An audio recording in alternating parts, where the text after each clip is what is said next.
मेरे साथ जुड़े रहने के लिए चैनल को करें सब्सक्राइब, साथ में बेल को दबाकर ऑल के ऑप्शन पर क्लिक कीजिए। दोस्तों, कहानी शांति और उसके बड़े भाई संतोष की है। कहानी बहुत ही इंटरेस्टिंग है, अंत तक सुनिएगा। शांति एक बेहद ही सुंदर जवान लड़की होती है। वह अभी 12वीं कक्षा में होती है। शांति अपने माता पिता, दादी और बड़े भाई के साथ रह रही होती है। शांति का बड़ा भाई संतोष कॉलेज के दूसरे साल में होता है। संतोष अपनी बहन शांति को बिल्कुल पसंद नहीं करता था, लेकिन वही शांति अपने बड़े भाई से बहुत प्यार करती थी। लेकिन प्यार के बदले उसे अपने भाई से डांट ही सुनने को मिलती थी। शांति अगर गलती से भी संतोष की किसी चीज को हाथ लगा दे या फिर उसके कमरे में जाकर बैठ जाए तो संतोष शांति पर बहुत गुस्सा होता था और उसे बहुत डांटता था। शांति बहुत समझदार थी। वह अपने भैया की बात एक कान से सुन दूसरे कान से निकाल देती। वह तो किसी न किसी तरह संतोष का दिल जीतना चाहती थी, लेकिन हर बार वह असफल रहती। एक बार शांति की एक सहेली सोनाक्षी का जन्मदिन होता है। शांति को भी वहां जाना था। उस दिन शांति पिंक कलर की एक ऊंची सी स्कर्ट और ऊपर से टी शर्ट पहनती है। शांति का ये पहरावा उसके भाई संतोष को बिल्कुल भी पसंद नहीं आता। वह अपनी माँ के पास जाता है और उनसे कहता है कि माँ, ये शांति ने क्या पहना है, ऐसे कपड़े उस पर अच्छे नहीं लगेंगे, लोग क्या कहेंगे। लेकिन उसकी माँ थोड़े खुले विचारों वाली होती है। वह संतोष से कहती है कि फिर क्या हुआ अगर तुम्हारी बहन ने एक दो बार ऐसे कपड़े पहन भी लिए तो। वह अपनी सहेली के जन्मदिन पर जा रही है, उसे जाने दो ना। इसके बाद संतोष थोड़े गुस्से में अपने कमरे में चला जाता है और टीवी देखने लग जाता है। शांति अपनी सहेली के जन्मदिन की पार्टी पर चली जाती है। रात को सभी सो रहे होते हैं। करीब 10 बजे घर की बेल बजती है। संतोष की नींद खुल जाती है। वह दरवाजा खोलने जाता है। जब वह दरवाजा खोलता है तो बाहर शांति खड़ी होती है। संतोष को शांति पर बहुत गुस्सा आता है। वह उससे कहता है कि ये कौन सा समय है घर आने का। शांति थकी हुई होती है, ऊपर से उसे अपने भैया की बकबक सुननी पड़ती है। वह बिना संतोष से कुछ कहे अपने कमरे में चली जाती है और कपड़े बदलकर सो जाती है। संतोष भी अपने कमरे में जाकर सो जाता है। इसके बाद एक दिन जब शांति स्कूल जाने लगती है तो उससे गलती से संतोष की घड़ी टूट जाती है, जो कि शांति से टेबल के नीचे गिर जाती है। शांति बहुत डर जाती है कि उसका भाई उसे बहुत डांटेगा, और ऐसा ही हुआ। तभी संतोष अपने कमरे से बाहर आता है और अपनी टूटी हुई घड़ी देखकर उसे बहुत गुस्सा होता है, जिसके बाद वह शांति पर चिल्लाने लगता है। शांति रोने लग जाती है, जिसके बाद उसकी माँ वहां आती है और संतोष से कहती है कि बेटा, घड़ी ही तो है, नहीं आ जाएगी, इसमें अपनी बहन पर इतना क्यों चिल्ला रहे हो। संतोष बड़ा गुस्से में होता है। वह अपने कमरे में जाकर अंदर से दरवाजा लगा लेता है, जिसके बाद शांति को उसकी माँ चुप करवाती है और उसे स्कूल भेज देती है।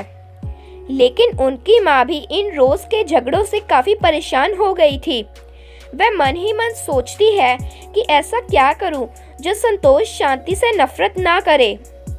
इसलिए एक दिन वह शांति और संतोष को अपने पास बुलाती है और कहती है कि तुम दोनों कुछ दिन अपने मामा के यहाँ रह आओ। उनका फोन आया था, वह तुम दोनों को बहुत याद कर रहे थे। संतोष हरगिज शांति के साथ अपने मामा के यहाँ नहीं जाना चाहता था, लेकिन अपनी माँ द्वारा बार बार जोर डालने पर संतोष शांति के साथ जाने को तैयार हो जाता है।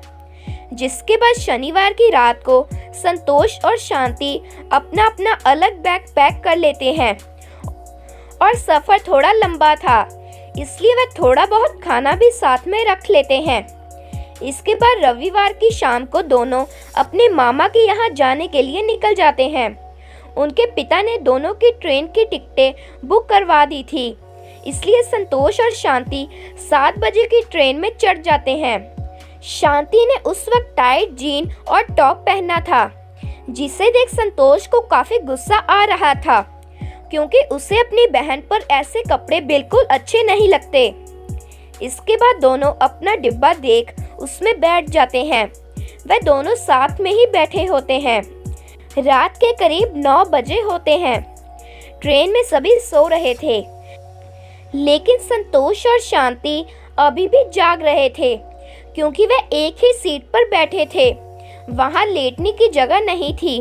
वे दोनों बैठे बैठे ही सोने लगते हैं। शांति को हल्की सी झपकी लगती है। वह अपना सिर संतोष के कंधे पर रख देती है। संतोष थोड़ा चिढ़ जाता है। वह शांति को जगा कहता है कि क्या तुमसे सीधी होकर बैठा नहीं जा रहा। शांति उदास हो जाती है कि इस वक्त भी उसका भाई उसे डांटते जा रहा है। रात के करीब 11 बज गए होते हैं। संतोष और शांति जाग रहे होते हैं। तभी एक आदमी आता है जो कि उनके सामने वाली सीट पर आकर बैठ जाता है। दिखने में वह बदमाश सा लग रहा था। उसके गले में रुमाल था और हल्की सफेद दाढ़ी थी। वह आदमी शांति की ओर घूरने लग जाता है, लेकिन शांति को इसका पता नहीं चलता। लेकिन इसके बाद वह व्यक्ति शांति के बिल्कुल सामने बैठकर घूरने लग जाता है। तब शांति ये देख लेती है, लेकिन वह संतोष को इसके बारे में कुछ नहीं कहती।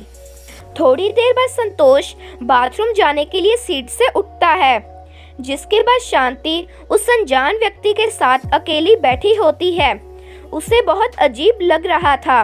वह भी अपने भाई के पीछे पीछे चली जाती है, जिसके बाद वह व्यक्ति भी शांति के पीछे आता है। संतोष जब शांति को अपने पीछे आता देखता है तो वह शांति से पूछता है कि तुम मेरे पीछे क्यों आ रही हो। तब शांति संतोष से कहती है कि वह व्यक्ति उसे घूर रहा है। तभी वह व्यक्ति भी वहां आ जाता है, जिसके बाद उसमें और संतोष में हाथापाई होने लगती है। वह व्यक्ति शांति के भाई संतोष को पीटने लग जाता है। तभी शांति ट्रेन की चेन खींच देती है और उस व्यक्ति को ट्रेन से धक्का दे देती है। तभी वहां ट्रेन का टीसी पुलिस को अपने साथ लेकर आता है और उस व्यक्ति को पकड़ लेता है और शांति को शाबाशी देता है। संतोष भी बहुत शर्मिंदा होता है कि जिस बहन से वह नफरत करता था, उस पर चिल्लाता था, उसे डांटता था, उसने आज उसकी जान बचाई। वह शांति को गले लगा लेता है और शांति की आंखों में भी आंसू आ जाते हैं। इसके बाद दोनों वापस से अपनी सीट पर जाकर बैठ जाते हैं और एक साथ खाना खाते हैं। इसके बाद सुबह वे दोनों अपने मामा के घर पहुंचते हैं, जहां वे मिलजुल कर रहते हैं। और करीब 1 हफ्ते बाद जब शांति और संतोष वापस अपने घर आते हैं तो उसके माता पिता ये देखकर चौंक जाते हैं कि दोनों एक दूसरे से प्यार से बात कर रहे हैं। खासकर संतोष। भाई बहन में इतना प्यार देखकर उनकी माँ की आंखों में भी आंसू आ जाते हैं। वह दोनों को गले लगा लेती है। तो दोस्तों, ये थी आज की कहानी।